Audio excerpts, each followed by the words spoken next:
ನಮಸ್ಕಾರ, ನಾನು ಶರ್ಮಿತಾ ಶೆಟ್ಟಿ. ರಾಜ್ಯಾದ್ಯಂತ ಲಸಿಕೆ ಹಂಚಿಕೆ ಮೆಗಾ ಅಭಿಯಾನ ಇವತ್ತು ನಡೀತಾ ಇದೆ. ಇಲ್ಲಿ ತನಕ ರಾಜ್ಯದಲ್ಲಿ 11,60,227 ಡೋಸ್ ಹಂಚಿಕೆ ಆಗಿದೆ ಅನ್ನೋದು ಗೊತ್ತಾಗಿದೆ. ಈಗ 12 ಗಂಟೆವರೆಗೆ ಒಂದು ಅಂಕಿಅಂಶ ಸಿಕ್ಕಿದೆ. 37% ಲಸಿಕೆ ಹಂಚಿಕೆ ಆಗಿದೆ ಅನ್ನೋದು.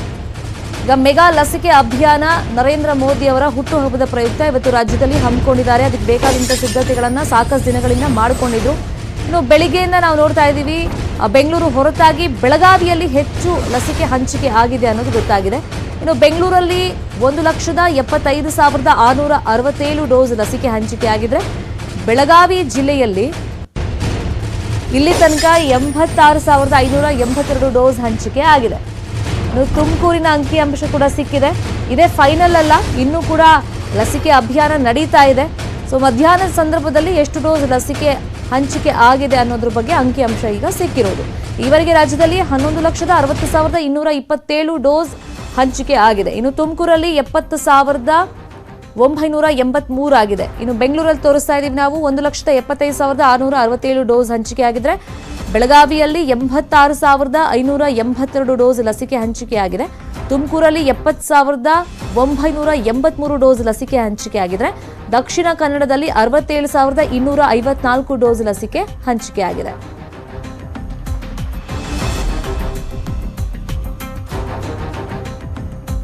ಈಗ ವ್ಯಾಕ್ಸಿನೇಷನ್ ಗುರಿ ಮೊದಲಿಂದ ನಾವು ನೋಡ್ತಾ ಇದ್ದೀವಿ, ವೇಗವಾಗಿರಬೇಕು, ಆದಷ್ಟು ಬೇಗ ದೇಶದ ಎಲ್ಲ ನಾಗರಿಕರಿಗೆ ವ್ಯಾಕ್ಸಿನ್ ಹಂಚಬೇಕು ಅಂತ ಹೇಳ್ಬಿಟ್ಟು ಈಗ 18 ವರ್ಷ ಮೇಲ್ಪಟ್ಟವರು ಕಡ್ಡಾಯವಾಗಿ ಲಸಿಕೆಯನ್ನ ಪಡ್ಕೊಳ್ಳೇಬೇಕು ಅಂತ ಅರಿವು ಮೂಡಿಸುವಂತ ಪ್ರಯತ್ನ. ಈ ಲಸಿಕೆ ಯಾವಾಗ ಮಾರ್ಕೆಟಿಗೆ ಬಂತು, ತಗೊಳ್ಬಹುದು ಅಂತ ಪರ್ಮಿಷನ್ ಸಿಕ್ತು, ಕ್ಲಿನಿಕಲ್ ಟ್ರಯಲ್ ಆದ್ಮೇಲೆ ಅವಾಗಿಂದಲೂ ಕೂಡ ಜಾಗೃತಿ ಮೂಡಿಸುವಂತ ಕೆಲಸಗಳು ಆಗ್ತಾ ಇದೆ. ಎರಡನೇ ಅಲೆ ಬಂದ ಮೇಲೆ ಜನರಿಗೂ ಒಂದು ಅರಿವು ಬಂದಿದೆ ಇದ್ರ ಬಗ್ಗೆ. ಯಾಕಂದ್ರೆ ಸಾಕಷ್ಟು ಸಾವು ನೋವು ಸಮಸ್ಯೆಗಳನ್ನು ನೋಡಿದ ಮೇಲೆ ಲಸಿಕೆ ಒಂದೇ ಸದ್ಯಕ್ಕೆ ಪರಿಹಾರ ಅಂತ ಗೊತ್ತಾದ ಮೇಲೆ ಜನ ಕೂಡ ಅದ್ರ ಬಗ್ಗೆ ಇಂಟ್ರೆಸ್ಟ್ ಅನ್ನ ತೋರ್ಸೋಕೆ ಶುರು ಮಾಡಿದ್ರು.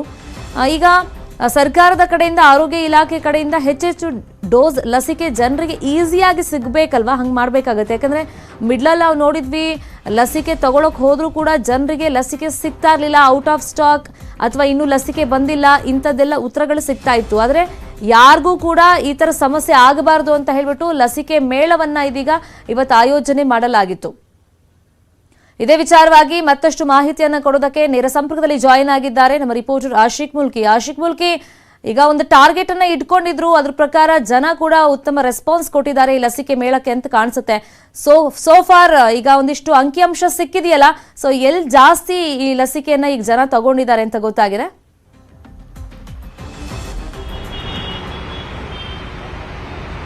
ಹೌದು ಶರ್ಮಿತಾ ಶೆಟ್ಟಿ, ಏನು ಇವತ್ತು ಪ್ರಧಾನಿ ನರೇಂದ್ರ ಮೋದಿ ಹುಟ್ಟುಹಬ್ಬದ ಹಿನ್ನೆಲೆಯಲ್ಲಿ ರಾಜ್ಯಾದ್ಯಂತ ಒಂದು ಮಹಾ ಲಸಿಕಾ ಅಭಿಯಾನ ಏನ್ ಮಾಡ್ತಿದೆ ರಾಜ್ಯ ಸರ್ಕಾರ, ಇದಕ್ಕೀಗ ಭರ್ಜರಿ ರೆಸ್ಪಾನ್ಸ್ ಸಿಕ್ಕಿದೆ ಅಂತಾನೆ ಹೇಳ್ಬೋದು.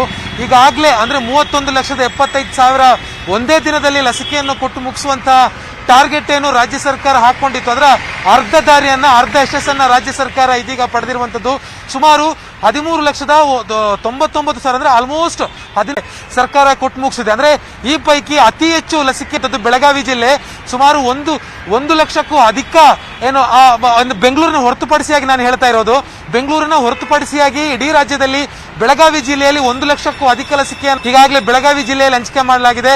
ಅದಾದ ನಂತರ ಸುಮಾರು 70,000ಕ್ಕಿಂತಲೂ ಹೆಚ್ಚಿನ ಲಸಿಕೆಯನ್ನು ತುಮಕೂರು ಜಿಲ್ಲೆಯಲ್ಲಿ ಹಂಚಿಕೆ ಮಾಡಲಾಗಿರುವಂತದ್ದು. ಇನ್ನು 3ನೇ ಸ್ಥಾನದಲ್ಲಿ ದಕ್ಷಿಣ ಕನ್ನಡ ಜಿಲ್ಲೆಯಲ್ಲಿ ಏನು ಸುಮಾರು 60,000-68,000ಕ್ಕಿಂತ ಜಾಸ್ತಿಯಾಗಿ ಲಸಿಕೆ ಹಂಚಿಕೆಯನ್ನ ಈಗಾಗಲೇ ದಕ್ಷಿಣಕ್ಕೆ ಹೆಚ್ಚು ಏನು ಲಸಿಕೆ ಈ ಒಂದು ಅಭಿಯಾನದ ಮೂಲಕ ಆಗಿದೆ ಅಂತಂದ್ರೆ ಅದೊಂದು ಸ್ವಲ್ಪ ಆಶಾದಾಯಕ ಬೆಳವಣಿಗೆ ಅಂತ ಅನ್ಸುತ್ತೆ.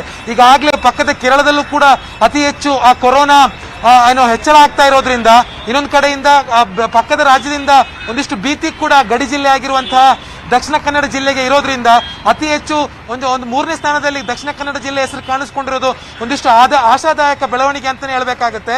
ಆದ್ರೆ ಇದೇ ವೇಳೆ ಏನು ಮಹಾ ಲಸಿಕಾ ಅಭಿಯಾನದಲ್ಲಿ ಅತಿ ಕಡಿಮೆ ಲಸಿಕೆ ಆಗಿರುವಂತದ್ದು ಕೊಡಗು ಜಿಲ್ಲೆ. ಒಂದು ಜಿಲ್ಲೆ, ಆ ಜಿಲ್ಲೆಯಲ್ಲಿ ಅತಿ ಕಡಿಮೆ ಸುಮಾರು 8,000 ಚಿಲ್ಲರೆ ಮಾತ್ರ ಈ ಅಂದ್ರೆ ಮಧ್ಯಾಹ್ನ 2 ಗಂಟೆ ಅಷ್ಟೊತ್ತಿಗೆ ಅಲ್ಲಿ ಲಸಿಕೆ ಹಂಚಿಕೆ ಆಗಿರುವಂತದ್ದು. ಅಂದ್ರೆ ಒಟ್ಟಾರೆಯಾಗಿ 31,75,000 ಏನು ಒಂದು ಟಾರ್ಗೆಟ್ ಹಾಕೊಳ್ಳಲಾಗಿತ್ತು, ಆ ಪೈಕಿ 42% ನಷ್ಟು ಲಸಿಕೆಯನ್ನ ಕೊಟ್ಟು ಈಗಾಗಲೇ ಮುಗಿಸಿರುವಂತದ್ದು ಶರ್ಮಿತಾ ಶೆಟ್ಟಿ. Thank you Ashik Mulki. ಭಾರತದ ಪ್ರಧಾನಮಂತ್ರಿ ನರೇಂದ್ರ ಮೋದಿ ಅವರಿಗೆ ಇವತ್ತು 71ನೇ ಹುಟ್ಟುಹಬ್ಬ. ಒಬ್ಬ ಸಾಮಾನ್ಯ ಕಾರ್ಯಕರ್ತನ ಸ್ಥಾನದಿಂದ ಮುಖ್ಯಮಂತ್ರಿಯಾಗಿ ಬಳಿಕ ಈ ದೇಶದ ಪ್ರಧಾನಿಯಾದ ಹೆಗ್ಗಳಿಕೆ ಮೋದಿ ಅವರದ್ದು. ಸತತ 2ನೇ ಬಾರಿ ಪ್ರಧಾನಿ ಹುದ್ದೆಗೆ ಏರಿದ ಮೋದಿ ಕಾರ್ಯಕ್ಕೆ ದೇಶದ ಜನ ಮೆಚ್ಚುಗೆಯನ್ನ ವ್ಯಕ್ತಪಡಿಸಿದ್ದಾರೆ. ವಿದೇಶಗಳ ಗಣ್ಯರು ಕೂಡ ಮೋದಿ ಹುಟ್ಟುಹಬ್ಬಕ್ಕೆ ಶುಭಾಶಯ ಕೋರಿದ್ದಾರೆ. उनकी सोच है वंशवाद, हमारी सोच है राष्ट्रवाद। वे नामदार है और मैं कामदार। एक ऐसा व्यक्ति जो रेल के डिब्बे में चाय बेचता था। रेलवे की अपनी 4 यूनिवर्सिटी क्यों ना हो देश में, क्यों ना हमारे देश में 100 नए शहर बने। क्या हम सपना नहीं देख सकते? Power on demand. ಹೆಮ್ಮೆಯ ಪ್ರಧಾನಿ, ಅಗ್ರ ನೇತಾರ, ಜನಸೇವಕ, ನಾಯಕ, ಕಾಯಕವೇ ಕೈಲಾಸವೆಂದು ದೇಶ ಸೇವೆ ಮಾಡ್ತಾ ಇರುವಂತ ಹೆಮ್ಮೆಯ ಪ್ರಧಾನಿ ನರೇಂದ್ರ ಮೋದಿ ಅವರಿಗಿಂದು 71ನೇ ಹುಟ್ಟುಹಬ್ಬ. ಬಡತನ ಸವಾಲುಗಳ ನಡುವೆನೆ ಅರಳಿದಂತ ಭವ್ಯ ಭಾರತದ ಭರವಸೆಯ ಮೋದಿ ಓದಿನ ಜೊತೆ ವಡ್ನಾಗರ್ ರೈಲ್ವೆ ನಿಲ್ದಾಣದಲ್ಲಿ ಟೀ ಮಾರ್ತಾ ಇದ್ದಂತ ಮೋದಿ ಬದುಕು ಬದಲಿಸಿದ್ದು ಸಂಘದ ಸಂಸ್ಕೃತಿ. ಸಂಘದ ಮೂಲಕ ಸೇವೆಗೆ ಧುಮುಕಿದ ನರೇಂದ್ರ ಮೋದಿಗೆ ದೇಶವೇ ಬಂಧು ಬಳಗವಾಗೋಯ್ತು. ಹಂತ ಹಂತವಾಗಿ ಸಂಘಟನಾತ್ಮಕ ಅಲ್ಲಿಂದ ದಿಲ್ಲಿಗೆ ಹೋಗಿ ಈಗ ಅತ್ಯಂತ ಜನಪ್ರಿಯ ಪ್ರಧಾನಮಂತ್ರಿಯಾಗಿ 2ನೇ ಅವಧಿಯ ಆಡಳಿತವನ್ನ ನಡೆಸುತ್ತಿದ್ದಾರೆ.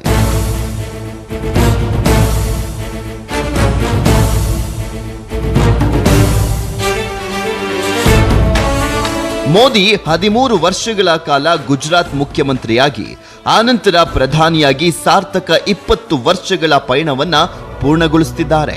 ಈ ಮೊದಲು ಮತ್ತು ತಾವು ಅಧಿಕಾರಕ್ಕೆ ಬಂದ ನಂತರ ಭಾರತ ಹೇಗೆ ಬದಲಾಗಿದೆ ಎಂಬ ಹೆಜ್ಜೆ ಗುರುತುಗಳನ್ನ ಸ್ಪಷ್ಟವಾಗಿ ಮೂಡಿಸಿದ್ದಾರೆ. 2014ರಿಂದ ಈವರೆಗೆ ಸವಾಲು ಸಂಕಷ್ಟಗಳ ನಡುವೆ ಬೃಹತ್ ಶಕ್ತಿಯಾಗಿ ಭಾರತ ಬೆಳೆಯುವಲ್ಲಿ ಪ್ರಧಾನಿ ಮೋದಿ ಪಾತ್ರ ದೊಡ್ಡದಿದೆ.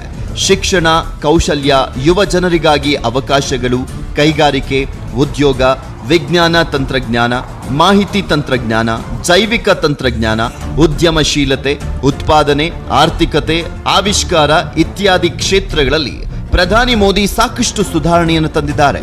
ವಿದೇಶಿ ಬಂಡವಾಳ ಹೂಡಿಕೆಯಿಂದ ಕೋಟಿ ಕೋಟಿ ಉದ್ಯೋಗ ಸೃಷ್ಟಿ ಮಾಡುತ್ತಿದ್ದಾರೆ.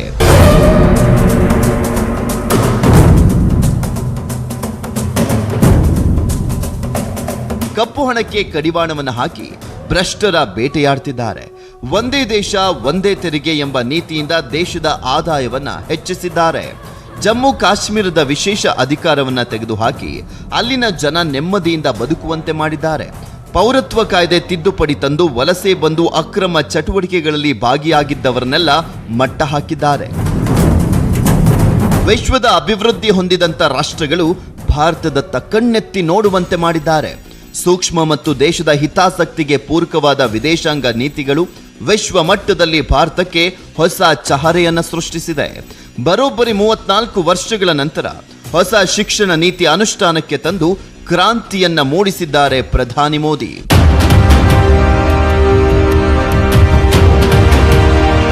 ಸಬ್ಕಾ ವಿಕಾಸ್ ಸಬ್ಕಾ ವಿಶ್ವಾಸ್ ಎಂಬ ಧ್ಯೇಯದೊಂದಿಗೆ ಅಖಂಡ ಭಾರತದ ಜನತೆಯೆಲ್ಲ ಅಭಿವೃದ್ಧಿ ಪಥದಲ್ಲಿ ಸಾಗಬೇಕೆಂಬ ಮೋದಿ ಅವರ ಕನಸನ್ನ ನನಸಾಗಿಸಲಿಕ್ಕೆ ಮೋದಿ ಟೀಮ್ ಹಗಲಿರುಳು ಕೆಲಸವನ್ನ ಮಾಡ್ತಾ ಇದೆ. ಕೋವಿಡ್ನಂತಹ ಈ ಸಂಕಷ್ಟದ ಕಾಲದಲ್ಲಿ ಎಲ್ಲರಿಗೂ ಲಸಿಕೆ ಸಿಗಬೇಕೆಂದು ಶಪಥವನ್ನ ಮಾಡಿ ಅದರಂತೆ ಕೆಲಸ ಮಾಡ್ತಿದ್ದಾರೆ. ವಿಶ್ವದ ವಿವಿಧ ರಾಷ್ಟ್ರಗಳಿಗೂ ಕೋವಿಡ್ ಲಸಿಕೆ ಪೂರೈಕೆ ಮಾಡಿ ವಿಶ್ವಗುರು ಭಾರತ ಅನ್ನುವಂಥ ಹೆಗ್ಗಳಿಕೆಗೆ ಪಾತ್ರವಾಗಿದ್ದಾರೆ. ಭಾರತದ ಸಂಸ್ಕೃತಿ ಪರಂಪರೆ ಉಳಿಸಲಿಕ್ಕೆ ಮೋದಿ ಮಾಡ್ತಾ ಇರುವಂತ ಕೆಲಸ ಅಷ್ಟಿಷ್ಟಲ್ಲ. ಮೋದಿ ವಿಶ್ವದ ದೊಡ್ಡ ದೊಡ್ಡ ರಾಷ್ಟ್ರಗಳ ನಾಯಕರ ಜೊತೆ ಮುಂದಿನ ಸಾಲಿನಲ್ಲಿ ನಿಲ್ಲುವ ಮಟ್ಟಕ್ಕೆ ಬೆಳೆದಿದ್ದಾರೆ. ಮೋದಿ ಹುಟ್ಟುಹಬ್ಬಕ್ಕೆ ದೇಶ ವಿದೇಶಗಳ ಗಣ್ಯರು ಟ್ವೀಟ್ ಮಾಡುವ ಮೂಲಕ, ಫೋನ್ ಮಾಡುವ ಮೂಲಕ ಶುಭವನ್ನ ಕೋರಿದ್ದಾರೆ. Happy birthday PM.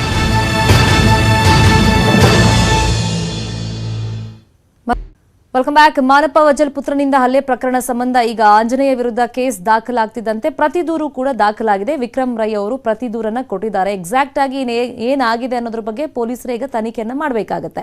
ಇನ್ನು ಮಗನ ಹಲ್ಲೆ ಆರೋಪ ಸಂಬಂಧ ಮಾಜಿ ಶಾಸಕ ಮಾನಪ್ಪ ವಜ್ಜಲ್ ಏನ್ ಹೇಳಿದ್ದಾರೆ, ನಮ್ಮ ರಾಯಚೂರು ಪ್ರತಿನಿಧಿ ವಿಶ್ವನಾಥ್ ಹುಗಾರ್ ಮಾತನಾಡಿದ್ದಾರೆ, ನೋಡೋಣ.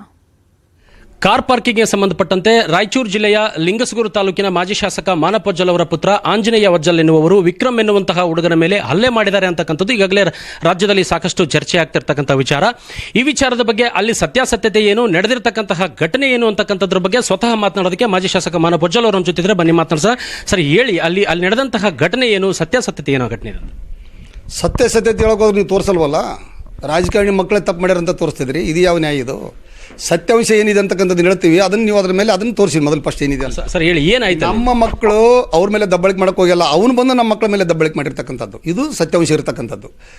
ಅವರು ಸುಮ್ಮನೆ ನಿಂತವ್ರ ವ್ಯಕ್ತಿಗೆ ಬಂದಿಗೆ ಅವನು ಏನೇನೋ ಬಾಯಿಗೆ ಬಂದಂಗೆ ಬೈತಾನೆ ಕುಡ್ದಂತಂದರೆ ಆ ವ್ಯಕ್ತಿ ಅವನಿಗೇನು ಕುಡ್ದಿಂದ ಯಾರು ಬೇಕು ಅವ್ರಿಗೆ ಬೈಬೋದಾ? ಯಾರು ಬೇಕು ಅವ್ರ ಮೇಲೆ ಕೈ ಮಾಡೋಕ್ಕಾಗ್ತೈತೆ? ಇದೆಲ್ಲ ತಪ್ಪು ಸಂದೇಶ ಕೊಡ್ತಕ್ಕಂಥದ್ದು ಬೇಡ. ಯಾವತ್ತೂ ಈ ತಪ್ಪು ನಿರ್ಣಯಗಳು ತೊಗೊಳಕ್ಕೆ ಅವ್ರು ಹೋಗಲ್ಲ. ಈ ತಪ್ಪು ಒಬ್ಬ ವ್ಯಕ್ತಿ ಬಂದು ಮೈ ಮೇಲೆ ಹೊಡಿತಾನ ಬೈತಾನ ನಮ್ಗೆ ಬಾಯಿ ಬಂದಾಗ ಅಂದಾಗ ಅವ್ರು ಕೇಳಬೇಕಾಗುತ್ತೆ, ಯಾಕೆ ಬೈತಿದೆ, ಯಾಕೆ ಹೊಡಿತೀವಿ ಅಂತ. ಇದು ಸಹಜ, ಅದು ಕೇಳ್ತಕ್ಕಂಥದ್ದು. ನೀವಾದ್ರೂ ಮಾಡ್ತೀರಿ, ನಾವಾದ್ರೂ ಮಾಡ್ತೀವಿ, ಇನ್ನೊಬ್ರು ಎಲ್ಲರ ಕೆಲಸ ಮಾಡೋರು ಅದನ್ನೇ. ಈಗ ವಿಕ್ರಮ್ ಅನ್ನೋ ಆ ಹುಡುಗ ಏನು ಗಲಾಟೆ ಮಾಡಿರ್ತ, ನಿಮ್ಮ ಪುತ್ರನ ಜೊತೆ ಗಲಾಟೆ ಮಾಡಿರ್ತಕ್ಕಂಥ ಆ ಹುಡುಗ 2ನೇ ಬಾರಿ ಗಲಾಟೆ ಮಾಡ್ತಾ ಇದ್ದಾನೆ ಅಂತಕ್ಕಂಥ ತಾವು ಹೇಳಿದ್ರಿ. ಸೊ ಕಳೆದ ಬಾರಿ ಗಲಾಟೆ ಆದಂಥ ಸಂದರ್ಭದಲ್ಲೂ ಕೂಡ ಯಾಕೆ ತಾವು ಮೌನ ವಹಿಸಿದ್ರಿ? ನೋಡ್ರಿ, ಒಂದು ಗಲಾಟೆ ಆಗೋದಂದ್ರೆ ಹೋಗಿ FIR ಮಾಡ್ತಕ್ಕಂಥಾಗಲಿ, ಅವ್ನು ಹಾಕಿ ನೆಲಕ್ಕಾಗಿ ಬೆಡಿತಕ್ಕಂಥದ್ದಾಗಲಿ, ಅದು ಆ ಸಂಸ್ಕೃತಿ ನಮ್ಮ ಹತ್ರ ಇಲ್ಲ. ಒಂದ್ಸಲ ತಿಳಿಸಿ ಹೇಳ್ತೀವಿ, ಗಲಾಟೆ ಆಗಿದ್ದರೆ ಇದು ನೋಡು ತಪ್ಪು ಮಾಡ್ತಿದೆಯಾ, ನೀ ಯಾಕೆ ಈ ರೀತಿ ಮಾಡ್ತಿದ್ದೆ ಅಂತ ಕೇಳಿದಾಗ ಅವರು ನಮ್ಮಲ್ಲಿ ಕ್ಷಮೆನೂ ಕೇಳಿದ್ದಾರೆ. ಇಲ್ಲ, ಕ್ಷಮೆ ಕೇಳ್ತಿದ್ವಿ ಸರ್, ಇನ್ಮೇಲೆ ಈ ರೀತಿ ಮಾಡಲ್ಲ ಅಂತಕ್ಕಂಥದ್ದನ್ನು ಅವ್ರು ನಮಗೆ ಕೇಳಿದ ಮೇಲೆ ಬಿಟ್ಟಿದ್ದೀವಿ, ಆಯ್ತು ಅಂತ. ಮತ್ತೊಂದು ಸಲ ಇವನು ಕುಡಿದು ಮತ್ತೆ ಗಲಾಟೆ ಮಾಡಿದಾಗ ಮತ್ತೆ ಅವರು ಅನಿವಾರ್ಯ ಅವರು ಕೈ ಮಾಡಕ್ಕೆ ಬಂದಾಗ ಇವರು ಕೈ ಮಾಡ್ಕೊಂಡಿರ್ತಕ್ಕಂಥದ್ದು ಇದೆ, ಇಲ್ಲಿ CC ಕ್ಯಾಮ್ರಾದಲ್ಲಿ ಇದೆ. ಅವರು ದಬ್ಬಿಡಿದ್ದಾರೆ, ಇವರು ತಳ್ಳಾಡಿದ್ದಾರೆ. ತಳ್ಳಾಡುವಾಗ ಅವ್ನು ಗಾಯ ಆಗಿದ್ರೆ ಯಾವ ಉದ್ದೇಶ ಗಾಯ ಆಯ್ತು ಅಂತ ಗೊತ್ತಿಲ್ಲ.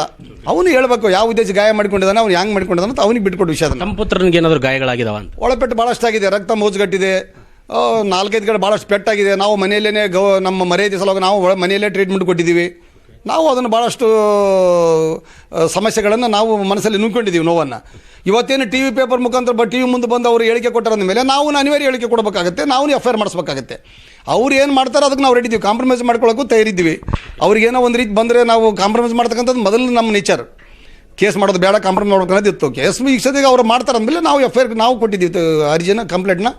FIR ಆಗಲಿ, ತನಿಖೆ ಆಗಲಿ, ಯಾರು ತಪ್ಪಿಸ್ತಾರೆ ಅದರ ಶಿಕ್ಷೆ ಆಗಲಿ, ನೋ ಪ್ರಾಬ್ಲಮ್. ಈಗ ಪ್ರಭಾವಿಗಳಿದ್ದಾರೆ, ಮತ್ತೆ ಜೊತೆಗೆ ಅವ್ರದೇ ಸರ್ಕಾರ ಇದೆ, ಹಾಗಾಗಿ ಈ ನಮ್ಮ ಮೇಲೆ ಅದು ಹೆಚ್ಚಿನ ಒತ್ತಡವನ್ನು ಹಾಕ್ತಾ ಇದ್ದಾರೆ ಅಂತಕ್ಕಂಥದ್ದು ಅವರ ಆರೋಪ ಆಗಿದೆ. ಇದಕ್ಕೇನು ಹೇಳ್ತೀರಿ? ಅಲ್ಲ, ಸುಳ್ಳು. ಯಾವ ಅಧಿಕಾರಿಗೂ ನಾನು ಫೋನ್ ಮಾಡಿಲ್ಲ, ಯಾವ ಒತ್ತಡನೂ ಹಾಕಿಲ್ಲ, ಯಾರಿಗೂ ನಾನು ಫೋನ್ ಮಾಡೋಕ್ಕೆ ಹೋಗಿಲ್ಲ. ಯಾಕಂದರೆ ಅಲ್ಲಿ ಏನು ಗಲಾಟೆ ಆಗಿದ್ದು ಪೊಲೀಸ್ ತನಿಖೆ ಆಗಲಿ, ಅವ್ರು ಪೊಲೀಸರು ಬಂದಿದ್ದಾರೆ, ತನಿಖೆ ಆಗಲಿ, ಆ ರಿಪೋರ್ಟ್ ಬರಲಿ, ರಿಪೋರ್ಟ್ ಬಂದ ಮೇಲೆ ಮಾತಾಡೋಣ. ಏನು ವಿಷಯ? ತಾವು ಕಂಪ್ಲೇಂಟ್ ಕೊಟ್ಟಿದ್ದೀರಾ ಅಂತ? ಕೊಟ್ಟಿದ್ದೀವಿ, ಕಂಪ್ಲೇಂಟ್ ನಮಗೆ ಹೇಳ್ಬಿಟ್ಟಿದ್ದೀನಿ, ಕಂಪ್ಲೇಂಟ್ ಕೊಡಲಿಕ್ಕೆ ಕೊಟ್ಟಿದ್ದಾರೆ. ಇದು ಮಾಜಿ ಶಾಸಕ ಮಾನಪ್ ವಜ್ಜಲ್ ಅವರ ಮಾತು. ನಮ್ಮ ಕಡೆಯಿಂದನೂ ಕೂಡ ಈಗಾಗಲೇ FIR ದಾಖಲಾಗಿದೆ. ಅವರು ಯಾವ ರೀತಿಯಾದಂಥ ಸ್ಟೆಪ್ಗಳನ್ನು ತಗೊಳ್ತಾರೋ ಅದಕ್ಕೆ ನಾವು ಕೂಡ ಸಿದ್ಧರಿದ್ದೀವಿ, ನಾವು ಕಾಂಪ್ರಮೈಸ್ಗೆ ರೆಡಿ ಇದ್ದೀವಿ. ಆದರೆ ಅವರೇ ಮುಂದೆ ಹೋಗಿ ಈಗ ಕಂಪ್ಲೇಂಟನ್ನು ದಾಖಲಿಸಿರೋದ್ರಿಂದ ನಾವು ಕೂಡ ನಮ್ಮ ಕಡೆಯಿಂದನೂ ಕೂಡ ನಮ್ಮ ಮಗ ಈಗಾಗಲೇ FIR ಅನ್ನು ದಾಖಲಿಸಿದ್ದಾರೆ ಅಂತಕ್ಕಂಥ ಮಾತನ್ನು ಅವ್ರು ಹೇಳ್ತಾ ಇದ್ದಾರೆ. ರಾಯಚೂರಿನಿಂದ ವಿಶ್ವನಾಥ್ ಹೂಗಾರ್, ನ್ಯೂಸ್ 18 ಕನ್ನಡ. ಮತ್ತಷ್ಟು ಸುದ್ದಿ ನೋಡೋಣ ಬ್ರೇಕ್ ಆದ್ಮೇಲೆ. ಕೊರೋನಾ ಸಂಕಷ್ಟ ಸಮಯದಲ್ಲಿ ತಮ್ಮ ಕೆಲಸಗಳನ್ನು ಮೀರಿ ಜನರಿಗೆ ಸಹಾಯ ಮಾಡಿದ ಆರೋಗ್ಯ ಕಾರ್ಯಕರ್ತರನ್ನ ಇವತ್ತು ಭಾರತ ಗೌರವಿಸ್ತಾ ಇದೆ. ನೆಟ್ವರ್ಕ್ 18 ಮತ್ತು ಫೆಡರಲ್ ಬ್ಯಾಂಕ್ನ ಲಸಿಕೆ ಕುರಿತ ಜಾಗೃತಿ ಅಭಿಯಾನ ಸಂಜೀವಿನಿ ಎ ಶಾರ್ಟ್ ಆಫ್ ಲೈಫ್ ಆರೋಗ್ಯ ಕಾರ್ಯಕರ್ತರು ಜನರಿಗೆ ಸಹಾಯ ಮಾಡೋ ಕಥೆಯನ್ನ ಮುನ್ನೆಲೆಗೆ ತರೋದಕ್ಕೆ ನಿರ್ಧರಿಸಿದೆ. ನಮ್ಮ ತಂಡ ಆಂಧ್ರಪ್ರದೇಶದ ಗುಂಟೂರು ಜಿಲ್ಲೆಯ ಆಶಾ ಕಾರ್ಯಕರ್ತೆಯ ಮೇಲ್ವಿಚಾರಕಿ ಯಶೋಧಾದೇವಿ ಅವರನ್ನ ಭೇಟಿಯಾಯಿತು.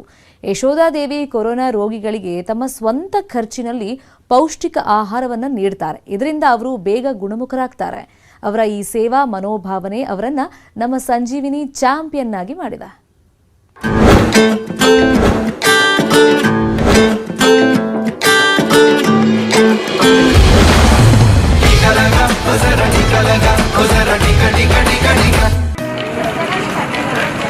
ಗರ್ಭಿಣಿಯರು ಮತ್ತು ಬಾಣಂತಿಯರು ಕರ್ಲಪಾಲಂ ಹಳ್ಳಿಯ ಶಾಲೆಯೊಂದರಲ್ಲಿ ಲಸಿಕೆ ಹಾಕಿಸಿಕೊಳ್ತಾ ಇದ್ದಾರೆ.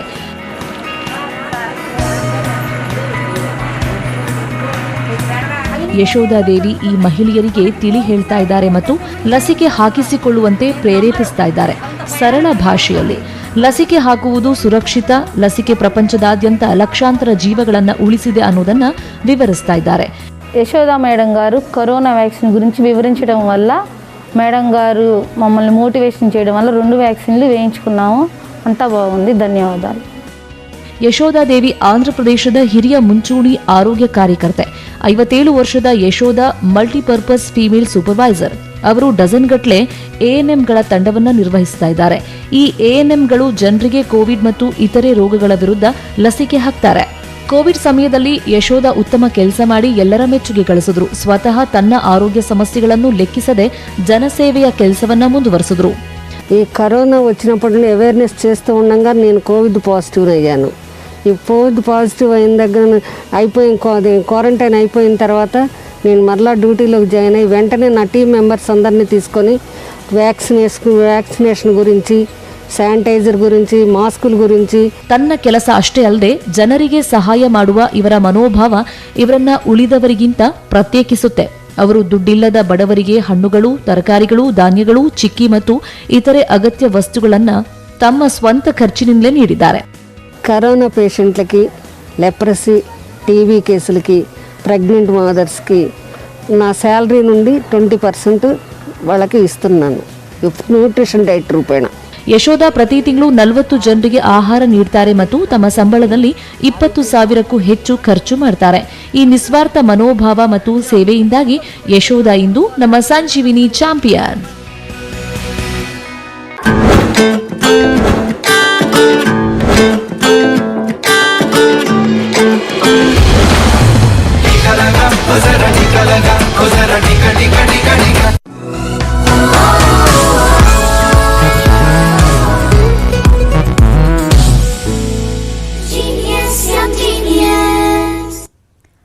ಕಳೆದ ವರ್ಷ ನ್ಯೂಸ್ 18 ಹಾಗೂ ಬೈಜೂಸ್ ಸೇರಿ ಯಂಗ್ ಜೀನಿಯಸ್ ಎಂಬ ವಿಶೇಷ ಅಭಿಯಾನ ಮಾಡಿತು. ದೇಶದಾದ್ಯಂತ ಮಕ್ಕಳ ಪ್ರತಿಭೆ ಅನಾವರಣ ಮಾಡುವುದಕ್ಕೆ ವೇದಿಕೆಯನ್ನು ಕಲ್ಪಿಸಿಕೊಟ್ಟಿತು.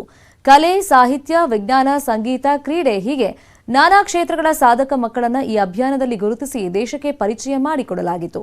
ಇದೀಗ ಶೀಘ್ರದಲ್ಲೇ ಯಂಗ್ ಜೀನಿಯಸ್ ಸೀಸನ್ 2 ನಿಮ್ಮ ಮುಂದೆ ಬರ್ತಾ ಇದ್ದು, ನಿಮ್ಮ ಮಕ್ಕಳಲ್ಲೂ ವಿಶೇಷ ಪ್ರತಿಭೆ ಇದ್ರೆ ಈಗಲೇ news18.com/younggeniusಗೆ ಲಾಗಿನ್ ಆಗಿ ಅಥವಾ ಬೈಜೂಸ್ ಆಪ್ ಡೌನ್ಲೋಡ್ ಮಾಡಿಸಿ ರಿಜಿಸ್ಟರ್ ಆಗಿ.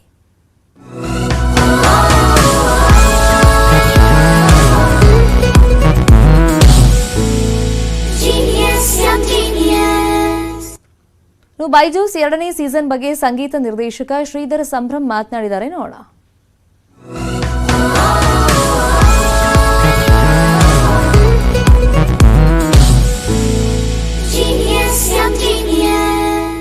ಹಲೋ, ನಮಸ್ತೆ. ನಾನು ನಿಮ್ಮ ಸಂಗೀತ ನಿರ್ದೇಶಕ ಶ್ರೀಧರ ಸಂಭ್ರಮ್. ಯಂಗ್ ಜೀನಿಯಸ್ ಅನ್ನೋ ಒಂದು ಆಲ್ ಓವರ್ ಇಂಡಿಯಾ ಕ್ಯಾಂಪೇನ್ ಈ ಪ್ರೋಗ್ರಾಮ್ ಏನು ನಡೀತಾ ಇದೆ, ಇದಕ್ಕೆ ನನ್ನ ಕಡೆಯಿಂದ all the best and good luck to all the participants and contestants. ಈ ಕ್ಯಾಂಪೇನ್ಗೆ ಒಳ್ಳೆಯದಾಗಲಿ ಅಂತ ಅನಿಸ್ತಾ ಇದ್ದೀನಿ. All the best. ನಾವು ಮತ್ತೆ ಬಂದಿದ್ದೀವಿ ಇಂಥದ್ದೇ ಯಂಗ್ ಜೀನಿಯಸ್ಗಳ ಹುಡುಕಾಟದಲ್ಲಿ. ಅವರನ್ನ ಈಗಲೇ ರಿಜಿಸ್ಟರ್ ಮಾಡಿ news18.com/younggenius ಅಥವಾ ಬೈಜೂಸ್ ಆಪ್ ನ ಯಂಗ್ ಜೀನಿಯಸ್ ಸೆಕ್ಷನ್ಗೆ ಲಾಗ್ ಆನ್ ಮಾಡಿ ಶೀಘ್ರದಲ್ಲಿ. ಇದು ಸದ್ಯದ ನ್ಯೂಸ್ ಅಪ್ಡೇಟ್ಸ್. ನೋಡ್ತಾರೆ ನ್ಯೂಸ್ 18 ಕನ್ನಡ. ಜಾಲ ನಮ್ಮದು, ಬಲ ನಿಮ್ಮದು.